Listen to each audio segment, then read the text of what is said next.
afternoon, masalik. OFW ko, ng technician.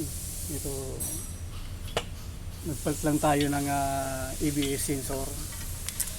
Kailangan mong tanggalin talaga to eh. Ayan, natanggal ko na. Natanggal ko na to, nakabit ko na rin to eh. Nakabit ko na rin yung mga dapat tanggalin. Ito na yung bagong sensor. Oh. Kinabit ko. Yan o.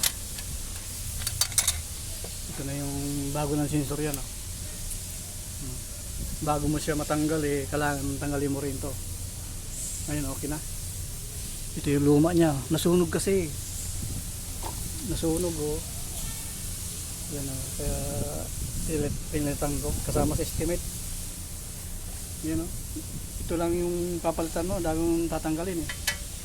Pati brakes, hub. Yan lang. Madaling dagit lang eh.